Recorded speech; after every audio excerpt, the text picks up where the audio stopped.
Everybody, guess what? We're back. It's Monday. I'm so excited to talk about a big event coming up in Franklin. Tom Brown's going to tell us all about it. And look, this is going to be the perfect thing. I think Tom can confirm. If you want to see an Elvis sighting, we can see an Elvis sighting Yeah, this coming weekend. we're gonna have a few. We're gonna have a few there. I haven't counted up the total. It's probably just shy of 30, maybe something like that. Okay. Yeah, That's yeah. that's quite a few. It's all eras. It'll be 50s Elvis. There'll be some grease and hair, and then there'll be 60s Elvis.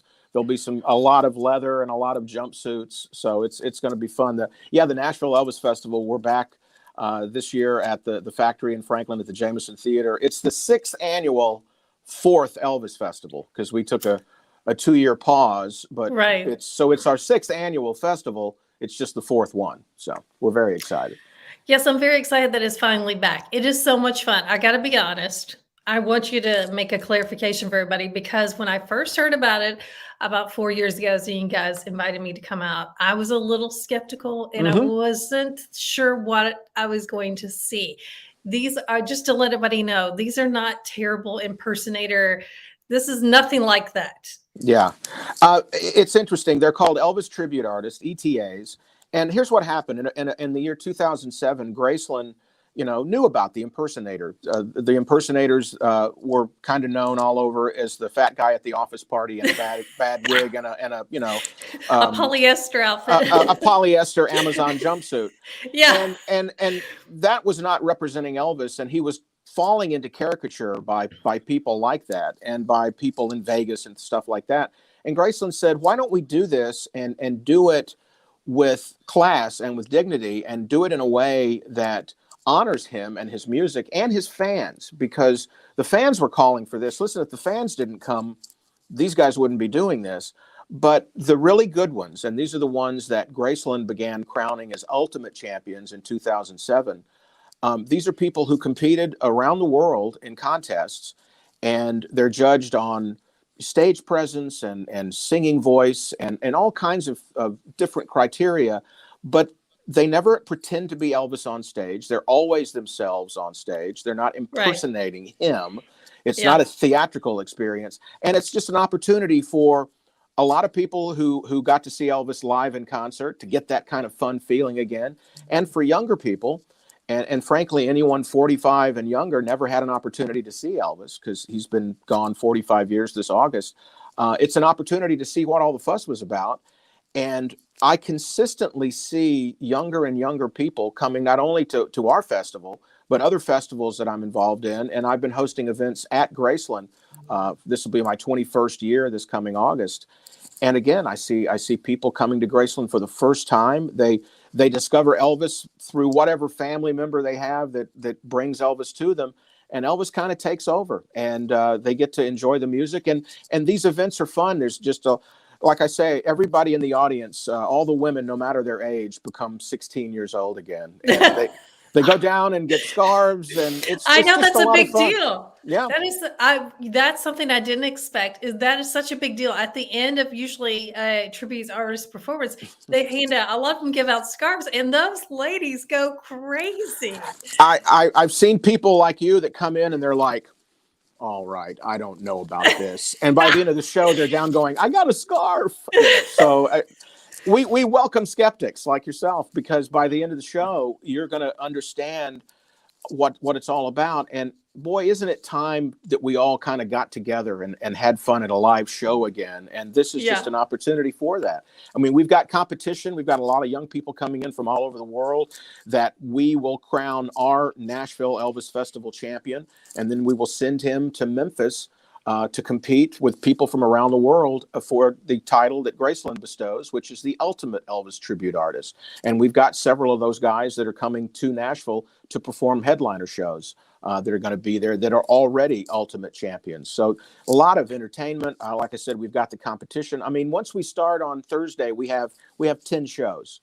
So there's a Wow. lot going on. There is a lot going on, and it's so amazing. Not only do you have the artists that perform, but you have these interesting little interviews with people who had some connection to Mhm. Elvis. You've got Elvis's cousin coming this year. Yeah. Tell me about the people you select to come and tell these interesting stories that you may not have heard. We've had a lot of judges. I mean, I feel that it's difficult enough for the competitors. I think that with the amount of work they put in, and I mean, these are guys who um, they wear the proper ring with the right outfit. They study photos of Elvis and they know which ring he wore with which outfit. I think they should be honored in being judged by people who know what they're looking at. So we always try to, and being Nashville, there's just a great pool of talent to draw from. In the past, we've had people who have sung with Elvis on stage. Larry Strickland, who was a bass singer with J.D. Sumner and the Stamps Quartet that stood behind Elvis for years singing. He's one of our judges. Hopefully he brings his wife, Naomi Judd, along. That would be nice. Right? But in the past, we've had Wink Martindale, the game show host who grew up in Memphis with Elvis and knew him in the 50s.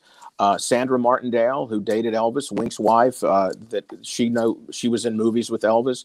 We always look for people that knew and worked with Elvis, and also people like Gary Chapman, the singer-songwriter, who's a performer singer himself, who's been someone that we've had over the years come back because he's a wonderful judge of the musical ability of the person and how they sing and how they're phrasing and is it like Elvis. And all of these judges are Elvis fans. And we have a lot of people that are always coming to us with suggestions for judges, and we love to find people that just love to come and sit. And it's a tough job. I actually was a judge in Memphis at the Ultimate during the first 3 years of the competition. And to be a judge, you had to kind of stay away from the guys, and you had to come in and just judge what you saw on stage. And after 3 years, I said, I don't want to judge anymore. I just want to hang out with these guys. Because they all have stories. They all found Elvis in different ways. I mean, you can talk to someone from Japan if you can speak Japanese, because the tribute artist champion that was there from Japan and at Graceland a couple of years ago couldn't speak any English at all. But he Wow. could perfectly sound like Elvis, and all the things Elvis said between songs and all the song lyrics sounded amazing, and couldn't speak a word of English. But something about Elvis spoke to him, that music and that image, and he wanted to pay tribute to Elvis. So we see that in performers, and we find that in judges too. Yeah, I love that you're having this year something new, and I'm really Yeah. excited. I hope I get to come and see it. So on Sunday afternoon, you're going to have a little Elvis Yeah. contest. Yeah. And that comes from popular demand, as they say. Okay. To compete for Graceland, the person has to be 18 years old by August when the finals are in Memphis. But we had so many people that were coming to us saying, well, my grandson sings Elvis. And here's the thing. Most of these tribute artists tell stories about being 4 or 5 years old and watching TV, and Elvis comes on, and they suddenly get up on coffee tables and start walking around and putting towels on to be a cape. And they're beginning their career as a tribute artist. So we just thought it would be great to have an outlet for young people to come and show that this Elvis magic is not just limited to 18 and up. There's a lot of people that Elvis is a superhero. I mean, he's got a costume. Yeah. He's got a mansion, like Bruce Wayne had a mansion. Elvis has Graceland. Yeah. Batman has a cape. Elvis has a cape. I mean, he's a superhero to a lot of kids.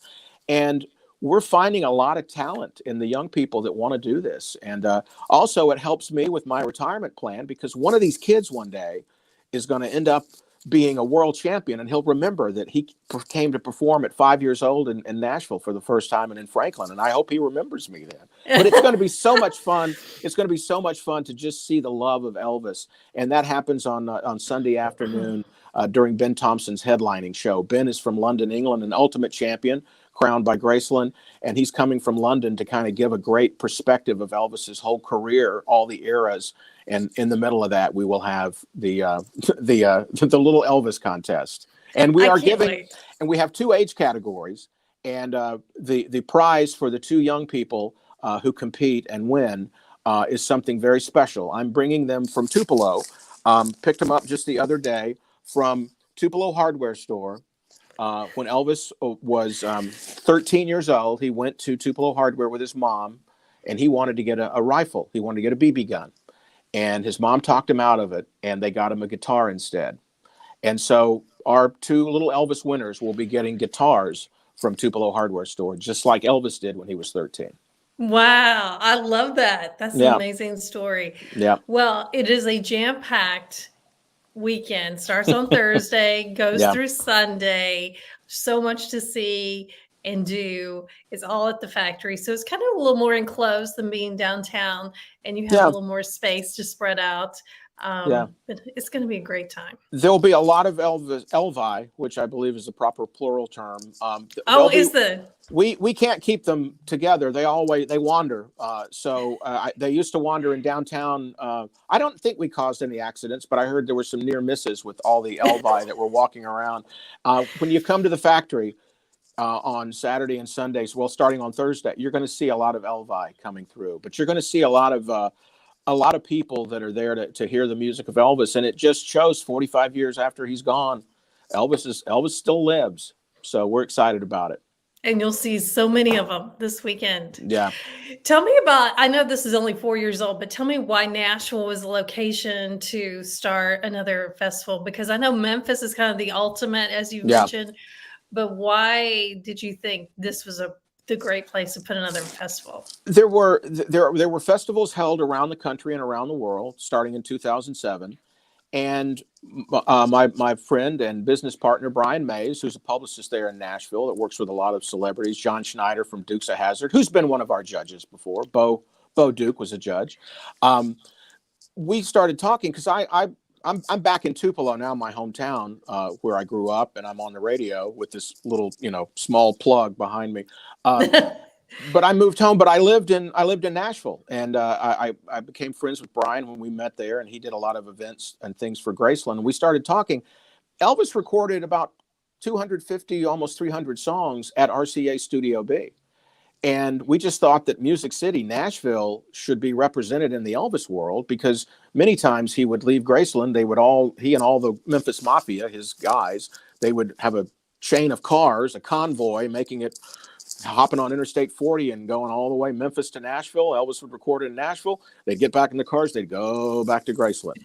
So Nashville was just a part of the story of Elvis, and we wanted to have that included. Now, I know we're not properly in the city limits of Nashville, but, like I always say, for the same reason the Cincinnati airport's in Kentucky is the same reason the Nashville Elvis Festival is in Franklin. We just found Franklin to just be this wonderful experience of being able to shop and to just enjoy kind of that small town feel. A lot of people don't have that anymore where they live, and we just feel that Franklin was just something that really captured that. Almost like like Tupelo is. Tupelo's a small town and still has hospitality and people that care about others, and mom and pop owned businesses, and we felt that Franklin really represented that as well for us. So that's why we're in Franklin, and we're excited to be at the Jameson Theater, because it allows us to expand the size a little bit and be able to have a larger audience for these, because we were selling out at our previous venue and getting the message out, and it was people saying, "Oh, I want to go," but it's already sold out. So we have plenty of general admission seats that are still available for all the shows. I think the finals on Saturday night are getting close to selling out, but that's one of the things that we loved about Franklin, was just the experience, and plenty of parking. I never knew parking was so important until you have people coming from all over the United States driving to Franklin. Parking's important, and parking is important. They've got that at the factory too. Yeah. So you mentioned people coming from all over. I met someone, weren't they out of country one year? I can't remember which year it was. Did I meet someone from, I can't remember where they were from, but like a very long distance. Do you remember that? We've had people that have come because they'll group it together with a trip to Nashville and Tupelo. They've come from England. We've had them come from Ireland. We've had, I know a family came one time from Australia to our festival, and we've had competitors from all of these countries and more. But yeah, they'll come from all over, and there'll be a lot of traffic coming into Franklin on Wednesday and Thursday of people that are coming to the Nashville Elvis Festival. It's amazing. All right, you guys, please go check it out. You heard it from Tom. He's the host. It's going to be amazing. You've heard it from me. I was skeptical, but I love it. And I can't wait to come back. I really can't wait to see these little Elvis. I've got to be honest. That's going to be my highlight, I think, this weekend. Yeah, we had that experience one time at one of our first festivals. Dean Z, who was one of our Ultimate Champions that's headlining our Sunday night show. Dean was on stage, and I was at the back of the theater, and I saw this little kid, and he had a little jumpsuit on. He had a scarf. He had mascara. His parents had put mascara sideburns on him, and he was dancing in the back of the theater. And I thought, oh, Dean needs to see this. And I asked his parents, I said, hey, can I take him up front? And they said, sure. So he grabbed my hand, and we walked up front. And when Dean Z saw him, his eyes lit up, and he motioned for me, and I picked him up, and Kenneth is his name, and I put him on stage. Oh, yeah. And he started singing with Dean, and it went viral. I mean, we had thousands and thousands of views. You can probably YouTube and Google Nashville Elvis Festival, Little Elvis singing, and see that video from all those years ago. And that was really the seed of the idea of, we got to get little kids on stage because they love Elvis and they need to be able to show it. So thank you, Kenneth. He got it all started. I know. I've met Kenneth, and he is he's probably your number one fan of the whole festival. Yeah. He has rings full outfit. Yes. I was very happy to know that he wants to be a tribute artist and not a host. So I was happy about that. So I can hold on to my job a little longer. But he's one of those guys that, that love of Elvis knows no age limit. And it starts, like I said, it goes to any age group, but it starts young. And that's what I always say about Elvis, because I did an interview in January for Elvis's birthday, and Priscilla Presley was there, and she asked me, she says, Tom, people ask me all the time, how much longer is this going to go on? And she said, I don't have an answer. And I said, well, you know what the answer is? That Shakespeare thing's doing pretty well. Yeah. I mean, Shakespeare's been gone for 500. Shakespeare hadn't written a new show in 500 years. Yeah. But nobody asks, how long is the Shakespeare thing going on? So I think Elvis is Shakespeare. I think he's just going to go on. It's going to be generation upon generation, because the music lives. And whatever was magic to people when they first saw him in the 50s, that magic is still there when they see him today. And no matter the age, they find this guy, and there's something about this little guy that got a little guitar from Tupelo hardware store and changed the world and became known everywhere by one name, Elvis. Amazing. We don't have many of those left anymore. No. Dolly, Cher, I don't know. Yeah, that's about it, I think. Well, thanks again for joining us, and we really appreciate you guys. Please go get tickets. They're still available, as he said, single tickets of General Mission Elvis Festival in Nashville. Actually, it's at the Franklin factory at Franklin. It is so much fun. So yeah, NashvilleElvisFestival.com, and please come see us and have fun, and bring the skeptic in your family, and let's see what we can do with them. See how many more converts you can get this weekend. That's right. We'll do it just like we got you. I know, you got me. All right. Thanks, everybody. We'll see you soon. Tom, I'll see you this weekend. Thank you. And in the words of Elvis, thank you. Thank you very much. Oh, man. I had to. Bye, everybody.